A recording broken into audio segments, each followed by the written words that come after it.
Hi guys, happy Friday.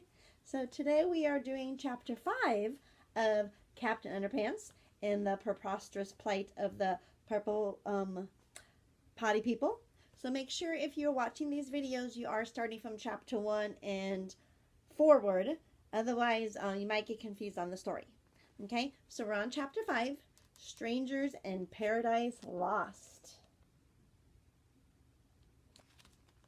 So as George and Harold walked down the hallway of their school, they noticed that something seemed wrong.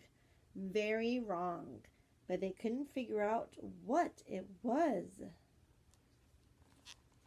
And as you can see, the sign says imagination is more important than knowledge. And it says it's from Albert Einstein. Miss Anthrop, the unbelievably crabby school secretary, passed by the boys and smiled kindly. "Why, hello, George and Harold," she said. "It's so good to see you two. Have a wonderful day." George and Harold looked at her suspiciously. What just happened?" asked Harold. "I don't know," said George, "but something strange is sure going on."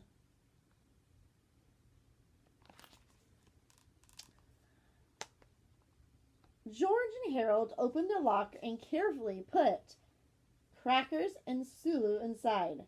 "Shh, they're asleep," said George. "Good," said Harold. "They can take a nap while we get to class."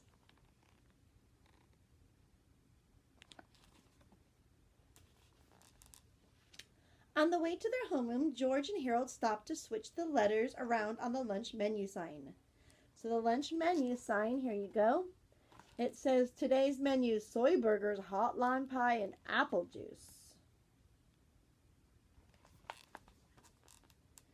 But just as they were finishing their principal, Mr. Krupp caught them red-handed. "Hey, Bubs," he said, "what are you kids doing out here?" And you can see they were trying to switch the sign that says, "Please eat my..." They didn't quite get it done.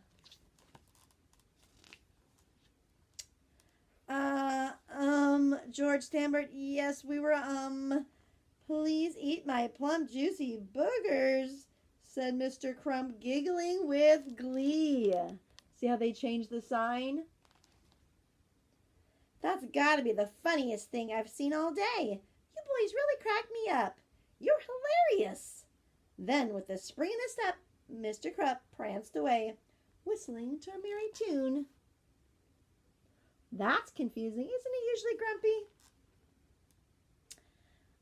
What just happened?" asked Harold. "Shh," whispered George. "Look." George pointed at two kids who were coming toward them, reading a homemade comic book. The kid on the left had a t-shirt and a flat top. The one on the right had a tie and a bad haircut. Please feel free to remember that now, if you wish. It's us," whispered George. "How can they be us?" whispered Harold. "I thought we were us." George and Harold hid behind a trash can as their two lookalikes walked toward them. They stopped in front of the lunch menu sign and frowned. Then a devilish look came over their faces as they quickly began rearranging the letters. The strange boys snickered wickedly as they sneaked away from their prank. What just happened?" asked Harold. "I think I figured it out," said George. And the sign now says "Anarchy Rules." Okay, that was the end of chapter 5. Spring break starts Monday. So technically you will be off of school for 2 weeks. So until then, have a great spring break and Easter. I love y'all. Bye.